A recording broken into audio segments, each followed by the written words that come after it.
उमरखेड़ तहसील की चातारी ग्राम में सहर्षकुंड जलविद्युत परियोजना के विरोध में किसानों की जन आक्रोश सभा संपन्न हुई। इस सभा में सहस्त्रकुंड परियोजना के दायरे में आने वाले हजारों किसान उपस्थित थे। महिलाओं की संख्या भारी मात्रा में थी। महाराष्ट्र सदन में सहस्त्रकुंड जल विद्युत परियोजना को हाल ही में मंजूरी मिलने के बाद यहां के किसान पहले दिन से ही विरोध कर रहे हैं। उनका कहना है कि इस परियोजना से किसानों की उपजाऊ जमीन वजह बन रही है। इस परियोजना का विरोध अंत तक करते रहेंगे। आज हुई जन आक्रोश सभा में कांग्रेस सहित सहस्त्रकुंड परियोजना विरोध समिति के 60 हजारों किसानों उपस्थित थे। वंदे भारत न्यूज के लिए उमरखेड़ से प्रसेनजीत दिवेकर की ये खास रिपोर्ट।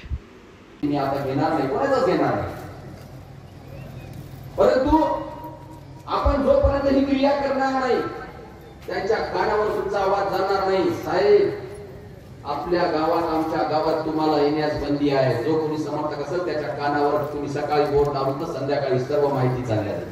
म्हणून तुम्हाला माझी विनंती आहे, कोणी तुम्हाला उद्या म्हणणार आहे हा प्रकल्प आधी 43 गावांचा होता, 45 गावांचा होता, आता फक्त 4 गाव यामध्ये आहेत। मी आधी तुम्हाला हा शब्द बोललो होतो, त्यापेक्षा दुपटीने वलित करणार आहे, त्यापेक्षा दुपटीने वीज निर्माण करणार आहे, परंतु 4 पटीने गाव कमी केले।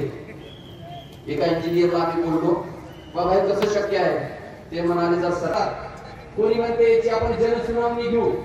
दादा रे, जनसुनावणी कशाची होती हे तरी माहित आहे का? ज्यामध्ये एक गट एक ग्रुप म्हणतो आहे हे झालं पाहिजे, त्याच्यासाठी तो आंदोलन करतो आहे। दुसरा गट दुसरा ग्रुप म्हणतो आहे हे झालं नाही पाहिजे, मग त्याच्यासाठी जनसुनावणी होते दोघांच्या बाजू ऐकण्यासाठी। मी गेल्या हे 3ऱ्या सभेत आणि 2009-2011 त्यावेळी मी आलो होतो 2-3 सभेला।